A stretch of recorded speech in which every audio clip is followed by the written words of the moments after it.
topic natin, hindi magkaanak. Baka naman kay mister ang problema. Tapos, meron din tayong tinatawag ng mga erectile dysfunction, nagsisimula na ho ito sa kabataan. Sabihin, mas batang edad, naisip natin, dapat hindi pa sila magkakaroon ng ED. Bisita po natin isang napakagaling at napakabait at malalapitan yung urologist. So, pwede kayong mag-consult sa kanya, hindi kayo mahihiya. At itatanong niya ay yung mga nararapat, bakit hindi kayo nagkakaanak? Ang guest po natin, Dr. Raymond Cablitas from UERM o yung University of the East Ramon Magsaysay Medical Center at sa Capitol Medical Center. Doc Ryan or Doc Raymond Cablitas, yes po. Hello. Bati tayo. Hello, magandang araw, magandang gabi sa lahat sa mga kababayan natin na nakikinig. Salamat sa pag-invite po sa akin, Dr. Lisa, Dr. Willie. Yes, ang unang tanong ko, merong mag-asawa, lalapit, gusto po namin magkaanak. Ang problem, ang tagal na, ilang taon na hindi nagkakaanak. Yung pala, si Mrs. lang ng si Mrs. ang nagpapacheck up. Bakit kailangan nagpa-check up din si Mr. sa inyong mga urologist?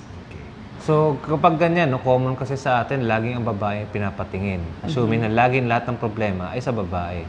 Sa usapin ng infertility, lagi po dapat pareho ang nagpapatingin. Si lalaki sa urologist.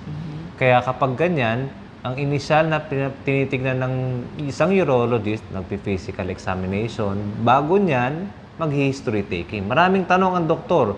Kaya huwag kayong magugulat, maraming tanong. Kasi very important na information ang makukuha niya kapag maraming questions na nakatarget sa kalusugan mo, sa previous na trabaho, previous na kalusugan mo, na hospital ka ba dati, nung kabataan. Yung mga ganyang bagay, tinatanong ng urologist yan. So, pati ang physical examination. Para malaman natin anong importanteng test ang paggagawin. Kung meron man. Okay? Kaya from there, kapag nasuri niya ng maayos, malalaman niya anong next step kung merong makita mang problema. Yes, marami nagtatanong anong normal sperm count o bakit marami na daw nakikita from the result of the sperm count Seminanalysis. test. Ang seminanalysis po ay very important na initial test kung mag-evaluate ka ng isang lalaki na may question sa kanyang fertility potential. So, importante rin ang timing. Kailan ka dapat, hindi every time na kailan mo lang gusto. Sa mga urologist, 2 to 3 days of sexual abstinence. Not too long and not too short. Okay? And at the same time, dapat hindi puyat, preferably walang recent fever, walang alcohol binge for the past 48 to 72 hours, mga ganung bagay. Kasi it may maselan ang makikita mong mga impormasyon kapag mali ang nagawa mo sa mga criteria na dapat sinusunod sa pag-seminanalysis. So, 15 million ang importanteng lower limit namin. Okay? Kaya, hindi lamang sa count ang nagdedepende ang parameters ng seminanalysis. Importante rin yung pH ng semilia, yung motion o yung motility ng mga sperm cells, tapos pati yung shape. So, shape, number, motility are common 3 big factors na pinapansin namin. Tapos kapag may abnormal, so ini-investigate further. Okay? Other parameters na chine-check doon, yung pH, no? Kung yung liquefaction time niya, kung lumulusaw ba agad o matagal lumusaw. Other parameters din po yun. Kaya importante, alam rin ng doktor saan nagpapagawa ng tamang seminanalysis. Okay. Tapos marami palang kalalakihan, akala nila normal yung kanilang reproductive tract. Yung pala, may pagkakaiba. So, kaya nyo kailangan silang ma-check up. Opo, kasi yung mga ganong kondisyon, akala natin na hindi naman yan nakita lang 1 day before, 2 days. Marami yan, akala na normal yon. So, isa sa mga pinaka-common among pasyente na may reversible kinds of infertility problems ay yung pagkakaroon ng malalaking ugat sa scrotum.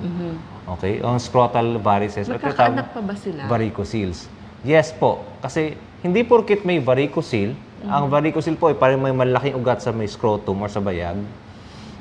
Pinaka-common na sanhi ng infertility ito sa mga lalaki na mare-reverse. Ibig sabihin, pag merong mababa ang sperm parameters mo, abnormal, at yun ang maaaring dahilan, commonly, kapag na-reverse mo yung, marireverse mo yung condition ng semen parameters niya kapag tinugon mo yung varicocele problem. Ngayon, hindi rin lahat ng may varicocele ay may problema sa pagkakaroon ng anak. Ang pagkakaroon ng anak po, ang pagkakabuo ng anak ay chance factor yan lagi. No? So aside from chances, no, even walang problema, mga pasyente, may iba, hindi nagkakaanak after 1 or 2 years. So aside from the chance factor, napapababa lalo ang chance ng pagkakaroon ng fertilization kapag mababang parameters ng seminanalysis ninyo. Kaya pag mababa, so talagang mas mahirap ma-attain yung goal mo na magkaroon ng anak. So ang goal natin kapag mayroong reversible cause, tutugunan mo yung varicocele kung may varicocele, no? Kapag mababa ang parameters, minsan nag-i-improve yan after you do the varicocele treatment. Ang varicocele treatment is surgical. Nilaligate yung mga non-functional na veins. Sira kasi yung mga veins na dumadaloy doon kaya nagkakaroon ng malaking ugat. Kapag sira ang ugat, hindi nagsa-circulate na maayos yung dugo. So yung mga dapat lagyan ng oxygen, naiipon lang yung mga hindi nalalagyan ng hindi umiikot yung tamang flow ng dugo. So hindi bumabalik yung tamang dugo sa paggawaan ng similya.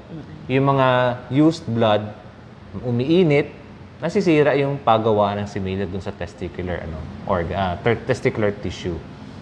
Mapunta tayo sa paggawaan ng semilya. Yung bang pagbabike, kasi uso ngayon yan, pagmumotor, nakaka-apekto ba yan sa hindi pagkakaanak?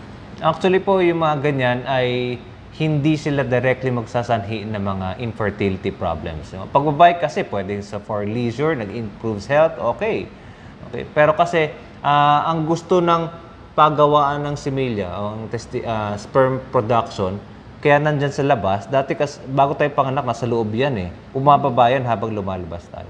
So ang silbi niya, bakit siya nandyan, ang position, para hindi ganong mainit ang ang condition ng environment na paggawaan ng similya. Kaya nasa scrotum, so slightly cooler siya kumpara sa body core natin. So gusto niya na dapat tamang temperature. Ang nangyari sa varicocele, mainit. Nagkakaroon ng mga antioxidants doon kasi pangit ang circulation. So yung mga poorly oxygenated blood, andun siya, stays there. So pangit ang produkto ng similya. Sa mga activities, wala naman directly physical effect yung mga ganon. Although, yung mga other exposure like radiation can affect fertility. Medications can also decrease yung fertility potential, and sometimes other medications for other diseases like hypertension may decrease your libido. In effect, they decrease din yung production ng similya natin. Okay. Siyempre, gusto mo, reproductive age, yung panahon na dapat mag-aanak, hindi pa rin nag-aanak. Napapaaga na ba yung problema sa performance ngayon sa ating mga younger men? In general, sa performance, what affects their performance? Doc, ang unang sabi nila, parang hindi na ganun kasing tigas, no? Kung yun lang yan. Napapansin ko yan for the recent years, Doc, mga 2 or 3 years. Alam ko hindi ganito. Sa urologist po pupunta yung mga ganyan, Doc, pasyente. Bakit kaya, Doc? Ang tawag po dito ay erectile dysfunction, na kung saan mayroong perceived, no, na parang hindi nasusustain yung tamang erection for sexual satisfaction. Okay? It nasisira ang relasyon niya sa partner niya, sa asawa, hindi makaperform, nasisira ang pag-iisip niya, parang naapektuhan siya psychologically sa work. So, hindi lang dahil doon sa act lang mismo na apekto, pati sa buhay niya, pati ng couple. So, ang nangyayari dito kapag may erectile dysfunction, pag nagpapatingin sa doktor, una ko tinatanong, bukod sa edad, kumusta ang lifestyle mo, tulog mo, ehersisyo mo, sigarilyo, alak, no? Yung mga ganung bagay, importante yung kasi nakaka-apekto sila sa overall circulatory health mo. Okay? So, iba pa. Ang isang may erectile dysfunction, ang ayaw natin mangyari, magkakaroon siya ng heart attack or heart event in the next 5 years. Ang tawagan namin dito, tip of the iceberg po kadalasan ng isang sakit na merong erectile dysfunction. Baka nasa ilalim niyan, mga sakit katulad ng mga sakit sa puso, okay? Diabetes or metabolic diseases, dyslipidemia o mataas ang cholesterol. Lahat sila, andyan sila sa ilalim na maaaring mag-contribute at magkaroon ng ganito. Marami na rin mga kabataan ngayon, or kabataan in terms of age between mga 30s, mid-30s to 40s, mga active pa. They find out these problems kapag nagpagawa ng test sa mga doktor. Nagpapagawa ako. FBS, blood sugar, cholesterol, ang tataas. And they seem to, hindi naman sila malalaki o matataba. Pero it may be the lifestyle that we have for the past generations. Nangyayari na ito. Yes, Doc Ryan, nabanggit mo yan. Alam nila may diabetes, may high blood. Tapos ito, mga elderly naman na lumalapit sa amin kasi cardio din naman si Doc. Sabi, Opo. Doc, yun nga, problem ko, ED, erectile dysfunction. May gamot pa ba? Halimbawa, may high blood diabetes na sila. May magagawa pa bang urologist para doon sa problem nila? Okay. Isa po sa mga pinaka-common po na pwede namin ibigay na option. Swerte nga kasi may mga kasama na kaming cardiologist kapag dumarating na yung doc, na mga ganon. So, we work hand in hand with the cardiologist, no? Okay, kung papayagan ka, I may offer you a medication like yung PDE5 inhibitor, katulad ng sildenafil, kung mag-i-improve at safe enough for you to take this. Ibig sabihin, ganon, bibigyan kita ng gamot kung safe enough para sa'yo sa cardio, no? Kasi pinapaalam na dapat team player kami, no? Baka isipin kasi porkit inisip ng pasyente na pinapunta na sa urologist, lahat doon na. Well, dapat magko-coordinate din. Kasi minsan, meron siyang anti-hypertension na may kasamang diuretic. Yung diuretic din na yun, nakakapagpahina ng erection. Yung mga may plus, Rosartan plus, minsan, nakakasanhi rin yun ng erectile dysfunction. Kaya kung pwede mapa-adjust yung gamot, magpapaalam tayo sa ibang doc, sa cardiologist or sa internist. So, bukod sa other medications, of course, control of blood sugar, kasi hindi mo ma-attain yung tamang vascular effect niya kung hindi controlled ang blood sugar.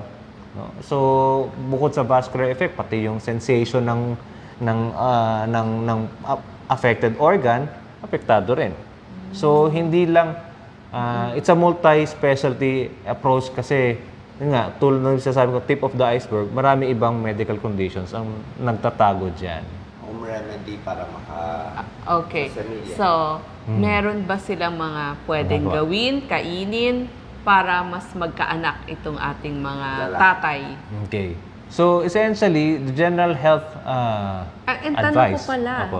Doc Raymond, halimbawa, nagkaanak ka na dati, tapos nabanggit nyo nga, hindi na magkakaanak ngayon. May magagawa pa ba? Yes, definitely. Kasi magtataka ang pasyente, ang couple, na bakit kaya nagkaanak naman tayo ng dalawa tapos after 4 years, bakit hindi pa?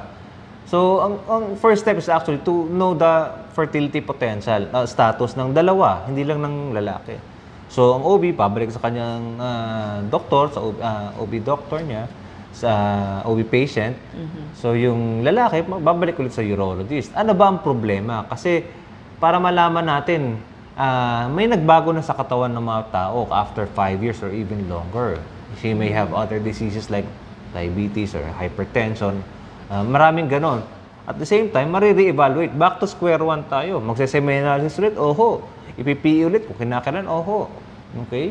Kaya, yun ang unang step eh. Kasi the next answers or the next steps will be depending on the initial re-evaluation. Pagbalik mo ulit, no? Baka meron ka ibang mga kondisyon na maaring wala naman dati, babalik ka sa kondisyon na yun. Kunyari, may hypertension ka, i-control mo na hypertension mo. Okay? O may diabetes ka, control mo yung diabetes mo. Then we will re-evaluate again. Okay? Kasama sa re-evaluation, of course, yung seminalisis. Kasi yung pinakaunang step po kung sa lalaki. Mga kakainin, may makakatulong Specific ba dyan? diet or ano po. In particular naman po, wala naman sa mga diet. Okay? Kasi ang mga diet naman, kakabit niyan lifestyle no? Sa pagkain. So, tabang balance of diet naman ang pinaka-general advocacy namin. Kasi it all boils down to the medical conditions na maaring kadikit ng diet, no? Carbohydrate intake, cholesterol, no? Family history, prevention of heart diseases, mga ganon. Yun ang mas established kasi natin information na with regard to prevention of these possible problems. Yes. Okay, so maraming salamat sa ating mga urologists pag problema sa kalalakihan, pero ang patients nga nila, hindi lamang ang mga lalaki, yung mga babae din na may problema sa urinary tract ng isang tao. So thank you so much, Doc Ryan, Doc You're Raymond. always welcome Yes. po, Doc Liza and Doc Willie. And again, we are very grateful to be here, to be part of your advocacy, to give the information to every Filipino. Yes, salamat kay Dr. Raymond Cabditas ng UERM at ng Capitol Medical Center.